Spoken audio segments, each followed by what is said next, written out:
¿Alguna vez han sentido que su vida es una mentira? Que todo lo que daban por sentado, cada recuerdo feliz, cada sonrisa compartida, podría estar construido sobre una base podrida. Yo sí. Mi nombre es Javier, y hasta hace poco pensaba que tenía una vida perfecta. Una esposa increíble, Elena, y un hijo de 5 años, Mateo, que es mi mundo entero. Pero un día, una caja vieja en el desván lo cambió todo, absolutamente todo. Fue un sábado, por la tarde. Estaba haciendo limpieza en el ático, un lugar que rara vez visitábamos, lleno de reliquias familiares y polvo. Mientras movía unas cajas de mi madre, encontré una que no reconocía. Estaba etiquetada como recuerdos de Carlos San Carlos, a mi hermano Mayoere. Mi héroe murió en un accidente de coche hace 10 años. Una herida que nunca ha terminado de sanar en mi familia. Abrí la caja, con una mezcla de nostalgia y tristeza. Dentro había sus trofeos de fútbol, su anuario del instituto, fotos de su sonrisa pícara. Y debajo de todo, un pequeño diario de cuero. Normalmente, nunca habría invadido su privacidad, pero algo me impulsó a abrirlo. Quizás fue el anhelo de escuchar su voz de nuevo, aunque fuera a través de su escritura. Las primeras páginas estaban llenas de tonterías de adolescente, pero luego encontré un nombre que se repetía una y otra vez. Elena, mi Elena Nal. Principio sonreí. Elena y yo éramos amigos de la pandilla de Carlos. Crecimos juntos, pero lo que leí a continuación me heló la sangre. No eran solo menciones casuales, eran cartas de amor no enviadas, poemas, páginas y páginas dedicadas a la chica de la que estaba locamente enamorado. Describía su risa, el brillo en sus ojos, la forma en que su cabello caía sobre sus hombros. Describía a mi esposa. Mi cabeza daba vueltas. Carlos nunca mencionó tener sentimientos tan profundos por ella y Elena. Ella siempre me había dicho que éramos solo amigos en aquel entonces. Pero el diario continuaba, hablaba de citas secretas, de momentos compartidos que yo nunca supe. Hablaba de un amor profundo y correspondido. Ella es el amor de mi vida, escribió Carlos una semana antes de morir.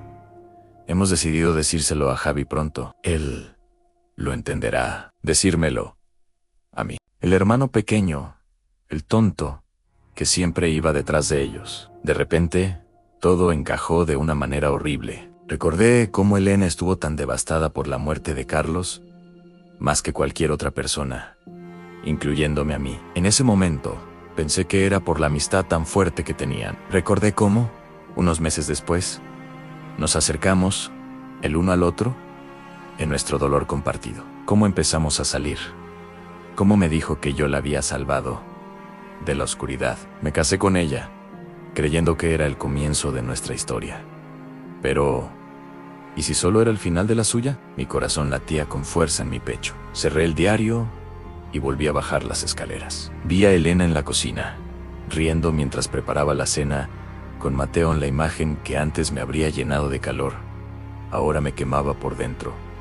¿Era todo una farsa? ¿Se casó conmigo porque yo era lo más cercano que le quedaba de él? Cada vez que me mira, ve a Carlos. Esa noche no pude dormir.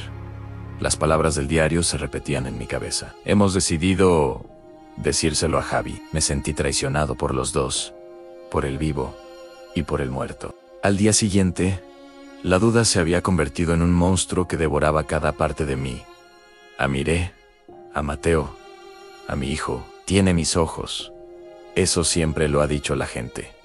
Pero ¿y su sonrisa? Su forma de inclinar la cabeza cuando está concentrado. ¿Es mía o es de Carlos? La pregunta más terrible, la que apenas me atrevía a formular en mi propia mente, surgió con una fuerza imparable.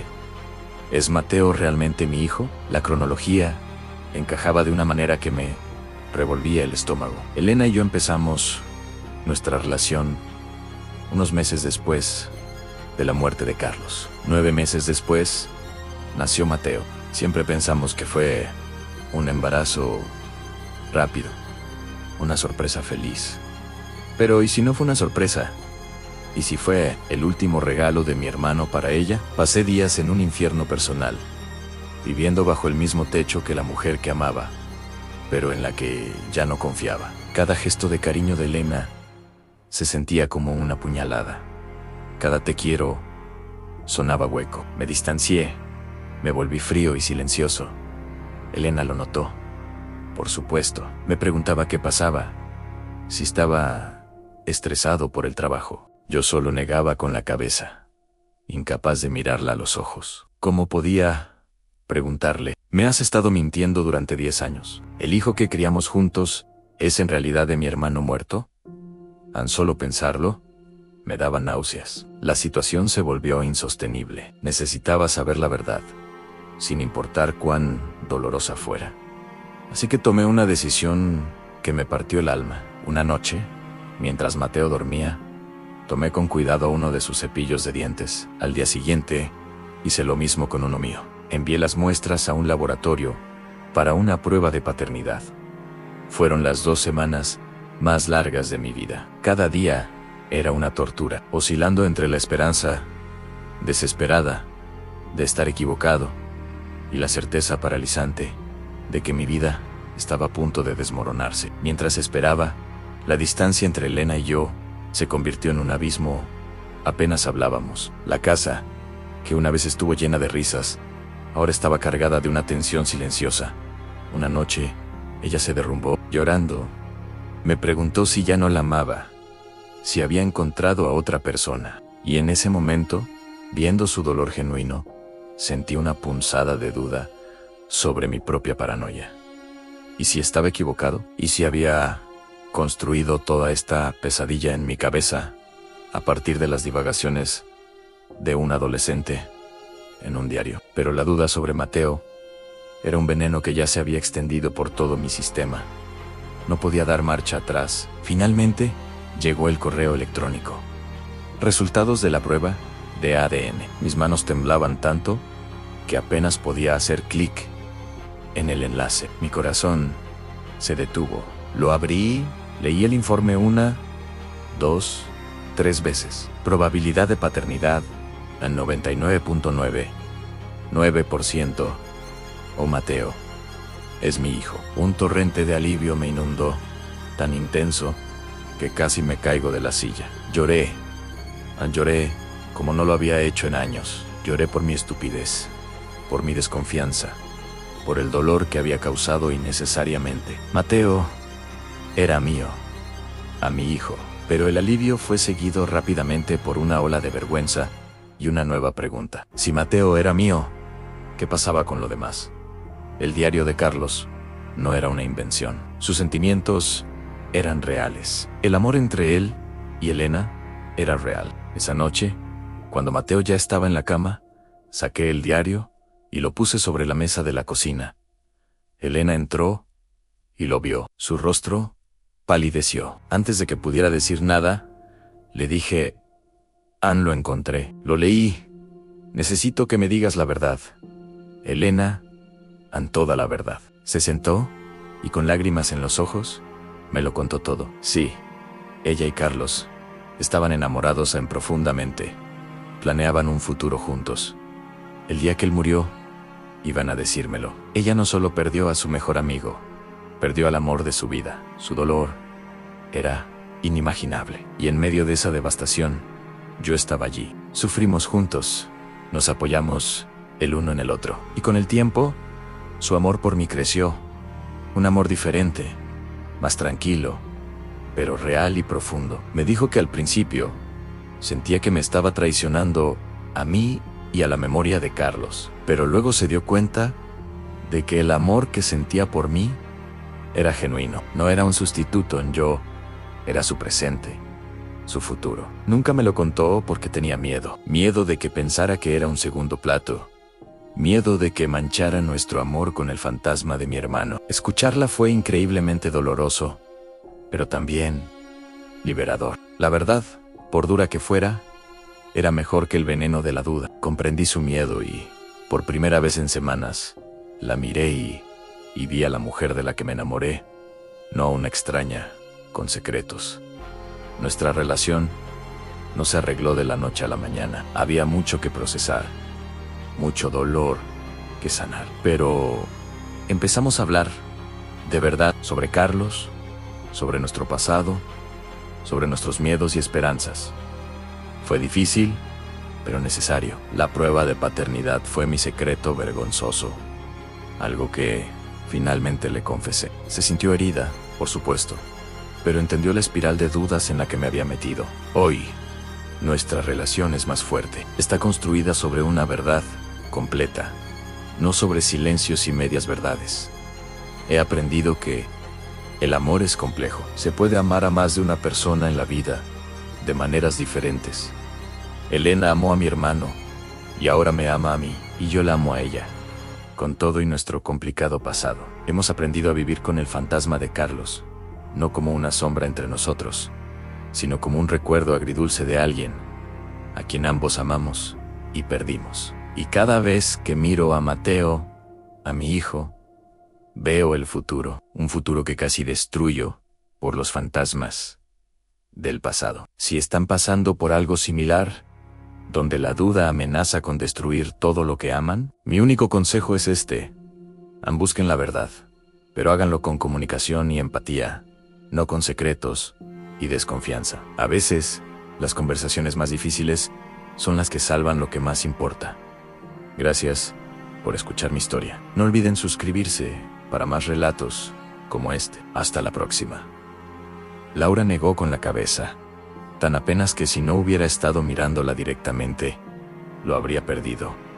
El mundo se detuvo. Sé que es un cliché decir eso, pero no tengo otra forma de describirlo. Todo simplemente se detuvo. El sonido de la lluvia afuera, el zumbido de la luz fluorescente del garage, mi propia respiración. Todo quedó en suspenso mientras procesaba lo que acababa de confirmarme. Mateo no era mi hijo de 13 años, el niño que enseñé a andar en bicicleta, con quien jugaba videojuegos los sábados por la mañana, a quien ayudaba con su tarea de matemáticas, el niño que me llamaba papá con tanto amor. No era biológicamente mío. ¿Era de Daniel? ¿Cuándo lo supiste? Mi voz sonaba extrañamente calmada, como si estuviera flotando fuera de mi cuerpo, observando esta conversación desde lejos. Laura tardó en responder. Cuando lo hizo, su voz era apenas audible. Desde el principio, sabía que estaba embarazada 2 semanas antes del accidente. Iba a decírselo esa noche. Teníamos planes de cenar juntos. Tenía una prueba de embarazo envuelta para regalo en mi bolso. Iba a ser una sorpresa. Se limpió las lágrimas con manos temblorosas. Pero él nunca llegó a esa cena. Recibí la llamada del hospital mientras esperaba en el restaurante. Para cuando llegué, ya había muerto. Y yo me quedé ahí, embarazada de un hombre muerto, completamente sola, sin poder decirle a nadie, porque nuestra relación había sido secreta. Pudiste habérmelo dicho a mí, susurré. Cuando empezamos a hablar, cuando empezamos a salir, pudiste haberme dicho la verdad. Lo sé, debí hacerlo.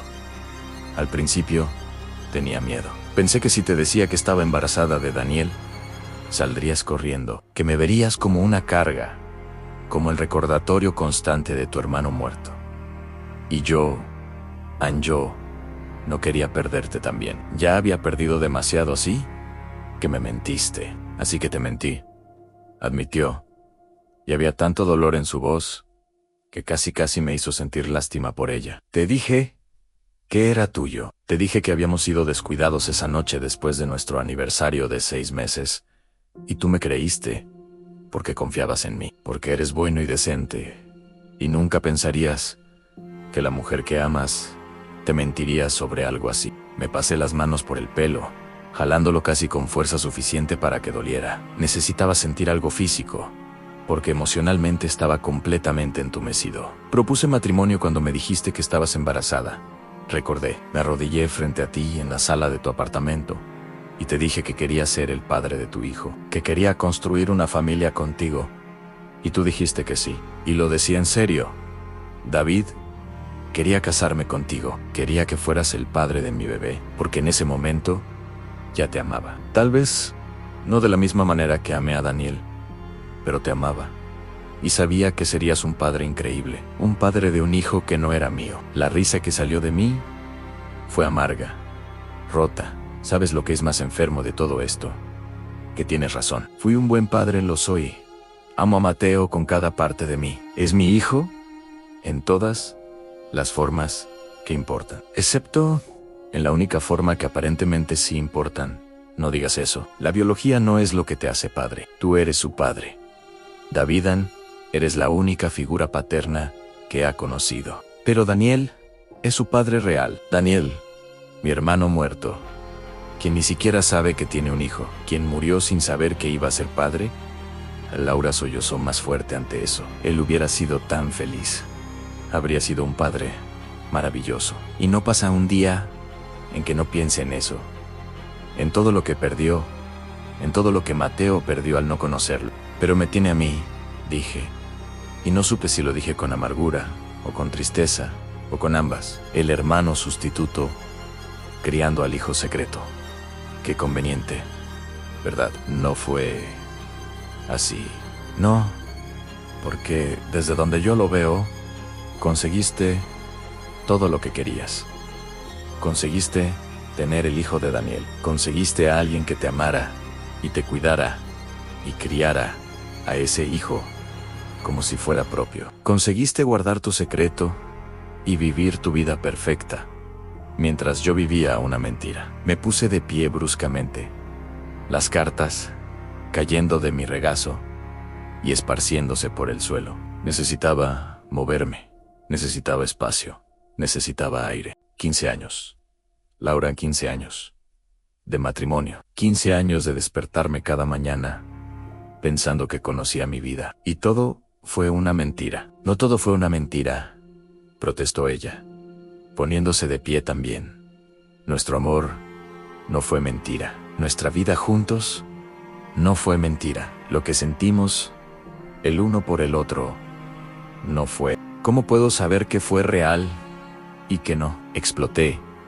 ¿Cómo puedo confiar en una sola cosa que me has dicho cuando me mentiste sobre lo más fundamental desde el principio? ¿Cómo sé que alguna vez me amaste y no solo me usaste como reemplazo conveniente del hombre que realmente querías? Porque te conozco, dijo con voz firme a pesar de las lágrimas. Conozco tu corazón, Davidan. Sé que esto te está destrozando, pero también sé que en algún lugar dentro de ti sabes que lo que tuvimos fue real. Sabes que lo que tenemos es real. No sé nada, susurré.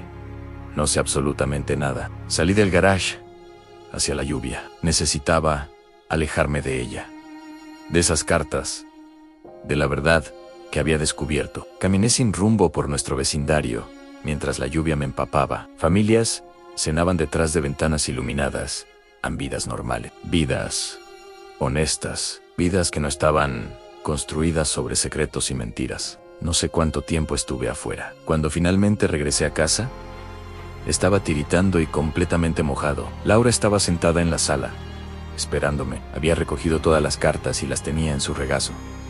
Mateo está dormido, dijo en voz baja. Le dije que tenías que salir un momento. Asentí, sin confiar en mi voz. Tenemos que hablar sobre esto, Davidan. Tenemos que decidir qué vamos a hacer. ¿Qué vamos a hacer?, repetí. ¿Qué podemos hacer? No puedo deshacer los últimos 15 años. No puedo borrar lo que ahora sé. No puedo simplemente olvidar que todo en lo que he basado mi vida es una mentira. No es una mentira. Nuestra familia no es una mentira. Nuestra familia está construida sobre engaños. Está construida sobre amor, insistió. Sobre amor real, tangible, que ha durado 15 años. Ese amor no desaparece, porque descubriste algo de nuestro pasado. No es algo de nuestro pasado. Laurán es todo. Es el fundamento de todo. Hubo un largo silencio. Finalmente, ella habló de nuevo, su voz pequeña y rota. ¿Vas a dejarme? La pregunta flotó entre nosotros. Era la pregunta lógica, la que cualquiera esperaría después de una revelación así. Y honestamente, una parte de mí quería decir que sí, quería empacar mis cosas y salir de esta casa, de esta vida construida sobre mentiras. Quería hacerle daño como ella me había hecho daño a mí. No dormí esa noche. Me quedé despierto mirando el techo, reproduciendo cada momento de los últimos 15 años en mi mente, buscando pistas que debía haber notado. Señales de que Laura todavía estaba enamorada de mi hermano muerto. Pruebas de que Mateo no era mío. Y las encontré en docenas de ellas. Pequeñas cosas que en su momento parecían insignificantes, pero que ahora, bajo esta nueva luz, se sentían como evidencia condenatoria. La forma en que Laura siempre se ponía callada en el aniversario de la muerte de Daniel. Cómo desaparecía por horas ese día cada año, sin explicación real. Yo pensaba que era solo porque lo extrañaba como cuñado, como el hermano de su esposo. Nunca se me ocurrió que fuera porque era el aniversario de la muerte del amor de su vida. Las veces que la encontraba llorando sin razón aparente, y ella decía que eran solo hormonas, o que estaba estresada por el trabajo. ¿Cuántas de esas veces estuvo llorando por Daniel? La manera en que evitaba hablar sobre cómo nos conocimos, cuando la gente preguntaba, siempre era vaga al respecto, diciendo algo como nos conocimos a través de familia, sin entrar en detalles. Yo pensaba que era porque no le gustaba recordar que nos conocimos en un funeral. Ahora sabía que era porque no podía contar la historia real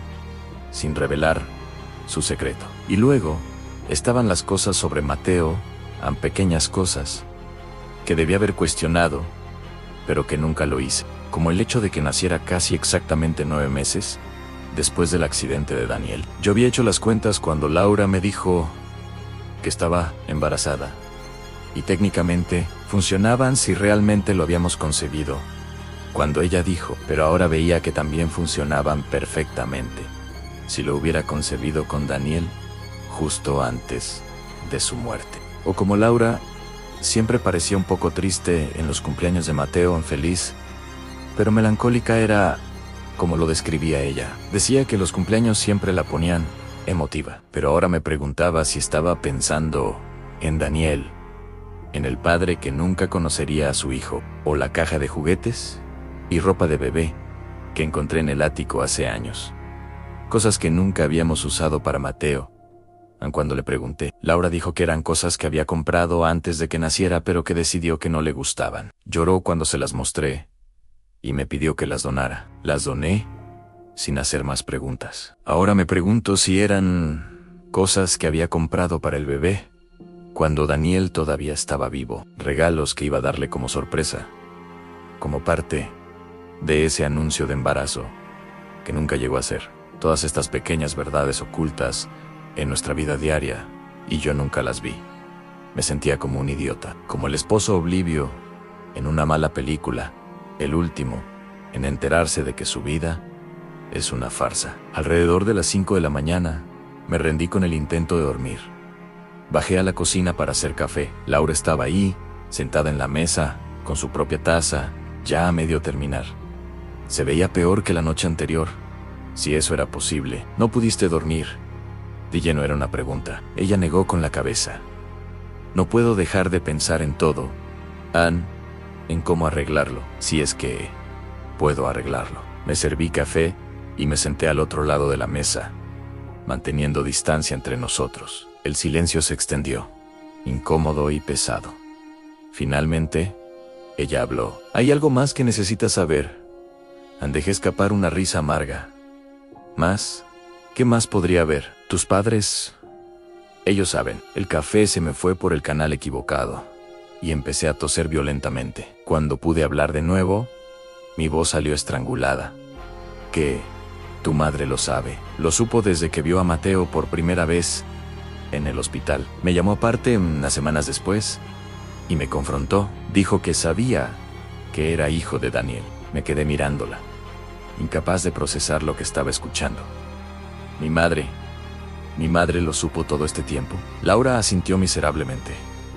Me hizo prometer que nunca te lo diría. Dijo que tú estabas tan feliz de ser padre, que Mateo te había dado propósito después de perder a Daniel, que contarte la verdad solo te destruiría.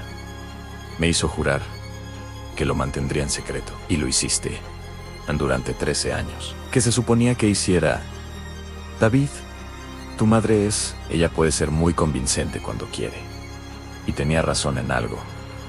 Tú eras feliz, o lo eras antes de esto. Me pasé las manos por la cara a mi propia madre. Ella lo supo desde el principio y nunca me dijo nada. Todas esas veces que venía a visitarnos, que jugaba con Mateo, que me decía lo orgullosa que estaba de mí como padre. Todo ese tiempo sabía la verdad. Mi padre también lo sabe. No estoy segura. Tu madre nunca lo dijo explícitamente, pero creo que tal vez sí. O al menos sospechan perfecto, dije amargamente. Entonces, todos lo sabían excepto yo, el idiota que crió al niño pensando que era suyo. No eres un idiota, David. Eres un buen hombre que confió en las personas que ama.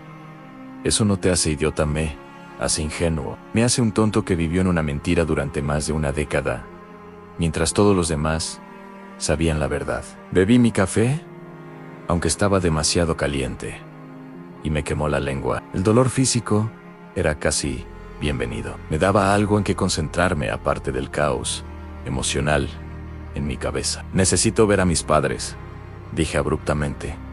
Necesito escucharlo de ellos. Laura se veía aterrada.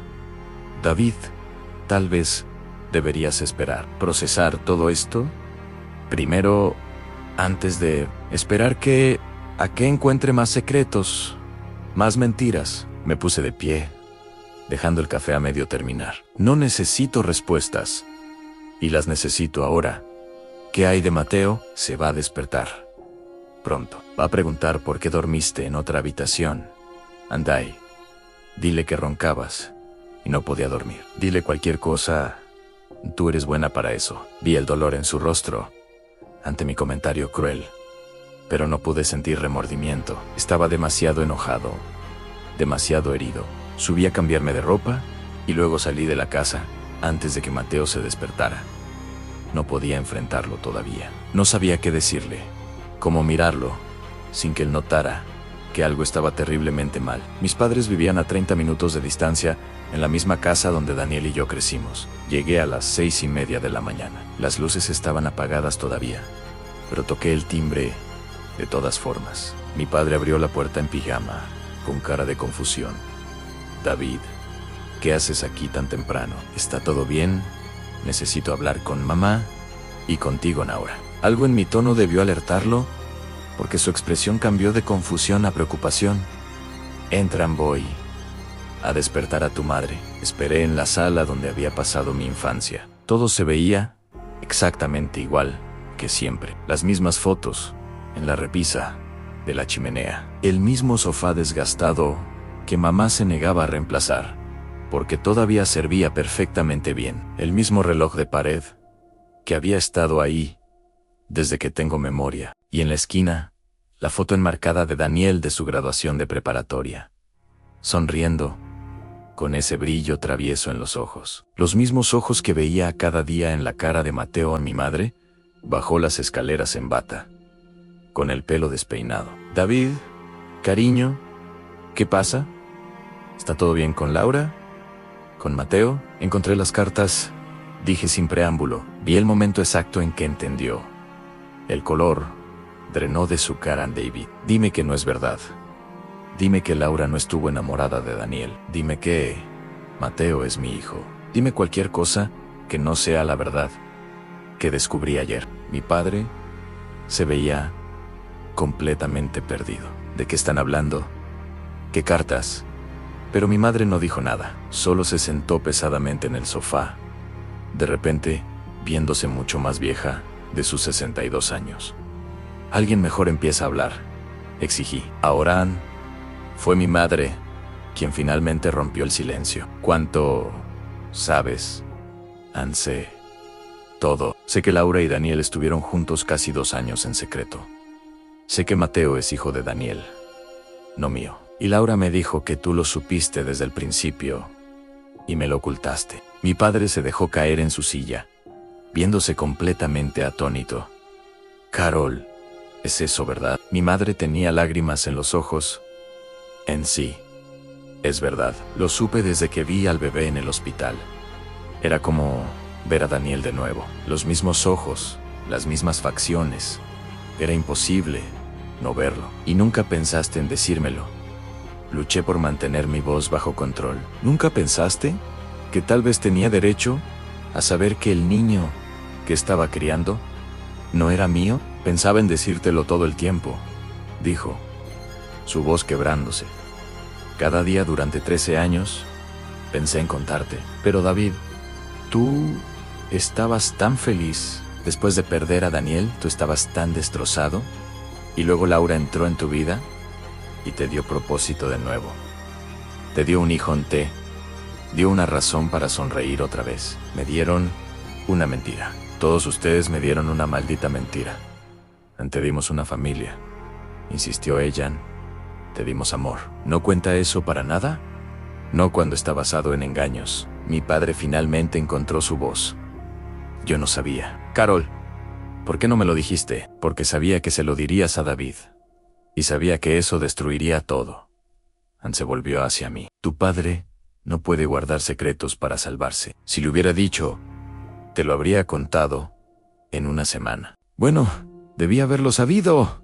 Tenía derecho a saberlo. ¿Y qué habrías hecho, David? Preguntó mi madre, su voz elevándose para igualar la mía.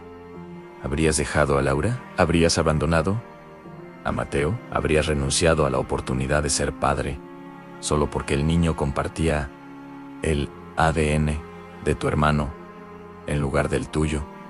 No lo sé, pero debería haber sido mi decisión. El silencio cayó pesadamente entre nosotros. Podía escuchar el hi-hi-si-tac del reloj en la pared, cada segundo marcando el tiempo que había perdido viviendo una mentira. Mi padre habló en voz baja. Hijo, sé que estás herido, sé que sientes que te traicionamos, y tienes razón en sentirte así. Pero tu madre, ella solo estaba tratando de protegerte, de proteger a todos. No necesitaba protección. Necesitaba la verdad. A veces la verdad duele más de lo que ayuda, dijo mi madre suavemente. No, respondí con firmeza. Las mentiras duelen más. La verdad duele, sí, pero es limpia. Es honesta a las mentiras. Las mentiras se pudren desde adentro. Infectan todo. Me puse de pie, incapaz de estar en esa habitación por un segundo más. ¿A dónde vas?, preguntó mi padre. No lo sé. Lejos de aquí, lejos de todos ustedes. David, espera, comenzó mi madre. No, necesito tiempo. Necesito espacio. No sé qué necesito, Ann, pero sé que no puedo estar aquí ahora mismo. Salí de la casa de mi infancia sintiendo que ya no conocía a nadie en mi vida. Mi esposa me había mentido. Mi madre me había mentido. Incluso mi percepción de quién era mi hijo se había volteado de cabeza. Manejé sin rumbo durante horas. Eventualmente terminé en el lago, el mismo lugar donde Daniel y Laura habían sido fotografiados en esas imágenes que encontré. Me senté en el mismo muelle que aparecía en las fotos, mirando el agua. Era un día hermoso. El sol brillaba, los pájaros cantaban, el agua estaba tranquila y cristalina. Parecía ofensivo que el mundo pudiera ser tan hermoso cuando mi vida estaba cayéndose a pedazos. Pensé en Daniel, en mi hermano menor, quien murió hace 17 años sin saber que iba a ser padre. Me pregunté cómo habría sido su vida si no hubiera tenido ese accidente. ¿Se habría casado con Laura? ¿Habrían sido felices juntos? ¿Cómo sería Mateo si lo hubiera criado Daniel en lugar de yo? Traté de sentir enojo hacia Daniel, pero no pude. Él no hizo nada malo. Se enamoró. Quería estar con Laura. El único error que cometió fue morir antes de poder decirle a su familia sobre ella. Pero Laura había tenido opciones. Pudo haberme dicho la verdad en cualquier momento durante los últimos 15 años. Pudo haber sido honesta desde el principio, y sin embargo, cuando pensaba en dejarla, cuando imaginaba una vida sin ella, sin Mateo, sentía un vacío que era casi tan doloroso como la traición, porque a pesar de todo, a pesar de las mentiras y los secretos, los amaba. A ambos amaba la vida que habíamos construido juntos. Incluso si los cimientos no eran lo que yo pensaba. Esa era la parte más difícil. Sería más fácil si pudieras simplemente odiarlos, hacer las maletas y seguir adelante. Pero no podía, porque el amor no desaparece solo porque descubres que fue construido sobre mentiras. El amor es más complicado que eso. Pasé todo el día en el lago, ver el sol moverse a través del cielo, ver a las familias venir y irse, pescadores armando sus cañas, parejas jóvenes caminando de la mano por el sendero. Vida normal, vida simple, vida honesta, todo lo que mi vida no era. Mi teléfono había estado sonando toda la mañana a Laura, a mi madre. Incluso mi padre llamó un par de veces. Ignoré todas las llamadas hasta que vi el nombre de Mateo en la pantalla. Mi corazón se detuvo. Contesté inmediatamente. Hola, papá. Su voz sonaba pequeña, asustada. ¿Dónde estás? Mamá dice que tuviste que salir por trabajo, pero ya es tarde. Y normalmente siempre me avisas cuando vas a llegar tarde. Y se quebró y pude escucharlo luchando por no llorar. ¡Hey, hey! Está bien, dije automáticamente, mi instinto paternal activándose a pesar de todo. Estoy bien, campeón. Solo necesitaba tiempo para pensar sobre algunas cosas del trabajo. Nada de qué preocuparse. ¿Estás seguro? Porque mamá ha estado llorando todo el día y dice que todo está bien, pero no parece estar bien. Y la abuela llamó como 5 veces. Ian, Mateo, interrumpí su flujo de palabras. Todo va a estar bien. Lo prometo. Voy a llegar a casa pronto. ¿Ok? ¿Lo prometes? Lo prometo. Después de colgar, me quedé mirando el teléfono por largo rato. Ese niño, mi hijo, en el hijo de mi hermano. Aterrado porque su mundo se estaba desmoronando y ni siquiera sabía por qué. Conduje de regreso a casa mientras el sol se ponía. Cuando llegué, las luces estaban encendidas. Podía ver a Laura a través de la ventana de la cocina, preparando la cena como si fuera una noche normal, como si nuestras vidas no se hubieran desintegrado en las últimas 24 horas. Entré por la puerta principal. Mateo estaba en la sala viendo televisión, pero saltó del sofá en cuanto me vio. Papá. Corrió hacia mí y me abrazó con fuerza. Pensé que no sé qué pensé. Lo abracé de vuelta, cerrando los ojos y respirando el olor familiar de su champú de manzana verde. Este niño, este hermoso, inocente niño, que no tenía idea de que nada de lo que conocía era lo que pensaba. Estoy aquí, le dije, estoy aquí. Estoy aquí. Laura apareció en el umbral de la cocina. Nuestros ojos se encontraron por encima de la cabeza de Mateo. Ella se veía esperanzada, cautelosa. Ve a lavarte las manos para cenar, le dije a Mateo, soltándolo suavemente. Necesito hablar con tu mamá un momento. Él asintió y subió las escaleras. En cuanto estuvo fuera de alcance del oído, Laura habló. Gracias por volver. Ann estaba asustada de que no lo hicieras. A Mateo llamó. Estaba asustado. Lo sé. Traté de calmarlo, pero él sabe que algo anda mal. Es un niño inteligente en sí. Lo es. Ann, hice una pausa. Necesitamos hablar. Después de que se vaya a dormir, ella asintió.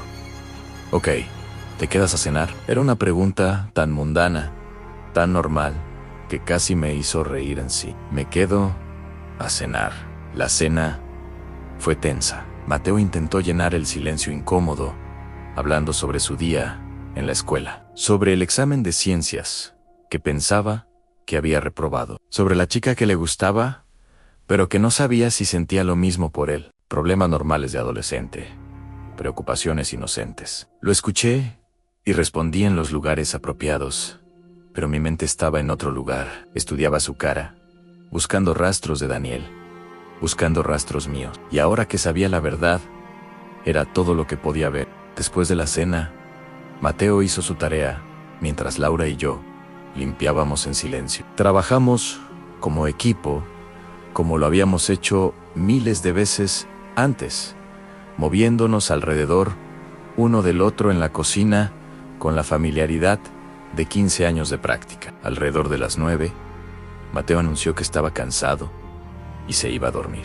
Le di las buenas noches, lo abracé un poco más fuerte de lo normal y lo vi subir las escaleras. Luego Laura y yo nos sentamos en la sala, uno frente al otro, el peso de todo lo no dicho presionando entre nosotros. ¿Qué vamos a hacer?, preguntó ella.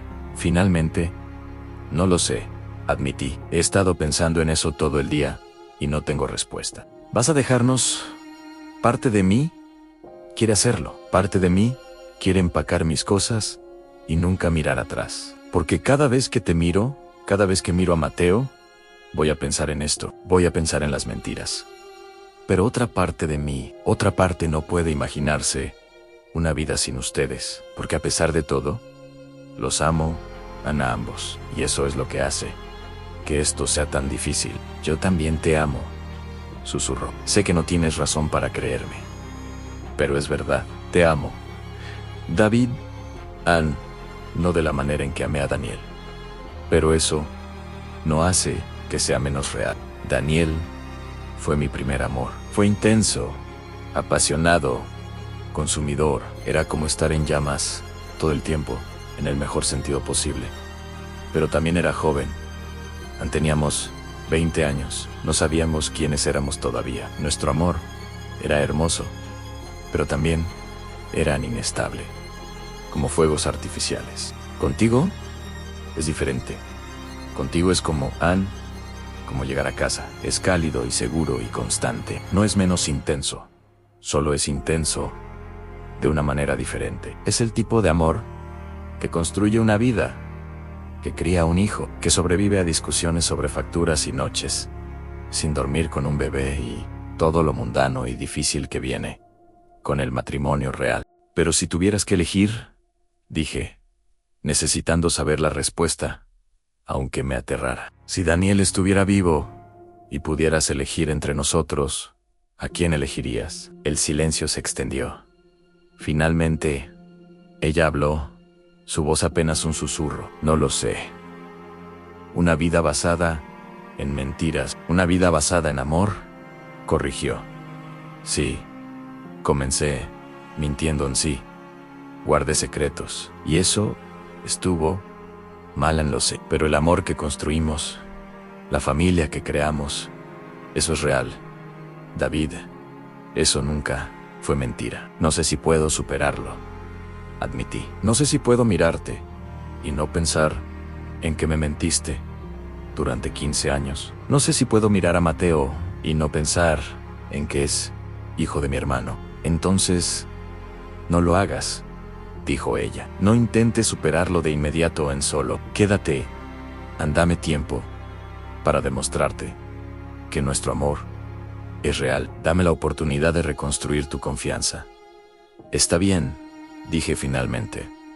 Me quedo Ann por ahora, pero esto no significa que todo esté bien. Significa que estoy dispuesto a intentar averiguar si podemos arreglar esto. Han pasado 6 meses desde que encontré las cartas. 6 meses de terapia de pareja, de conversaciones difíciles, de trabajo lento y doloroso para reconstruir la confianza. La verdad es complicada.